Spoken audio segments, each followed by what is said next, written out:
Bore వచ్చింది అంటే expect చేసినంత ఏం లేదు.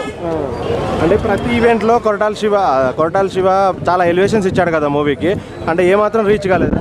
ఎలివేషన్స్ ఇస్తే సరిపోదు కదా, స్టోరీ కూడా ఉండాలి కదా, లాగ్ ఎక్కువ ఉంది.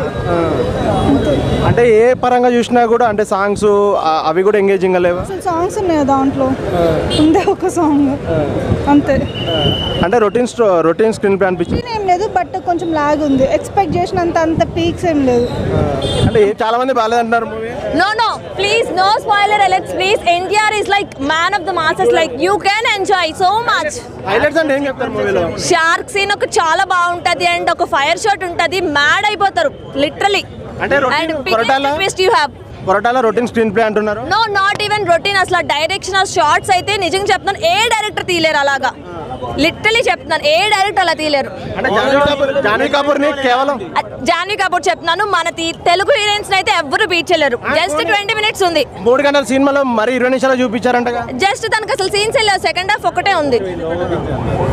Like movie highlights bro, first thing NTR acting, second thing literally చెప్తున్నాను direction. I can say that damn sure no director can beat like him.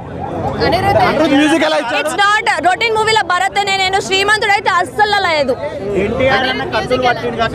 Anirudh చెప్తాను కదా బాబు, ఏం తాకట్టాడో తెలీదు. Each and every variation, like ప్రతి షాట్ ప్రతి scene కి అంత BGM ఎవరు ఎక్స్పెక్ట్ చేయకండి. తమన్ నుంచి డిఎస్పీ నుంచి ఎవరు ఎక్స్పెక్ట్ చేయలేరు.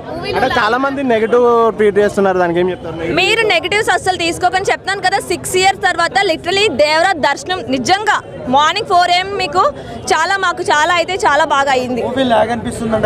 నో, మాకైతే నెక్స్ట్ సీన్ ఏమవుతుంది అని టెన్షన్ వచ్చింది, ఎవరు ఏం చేస్తారా అని. మ్యాడ్ లిటరలీ కేసీబీడీ అయింది.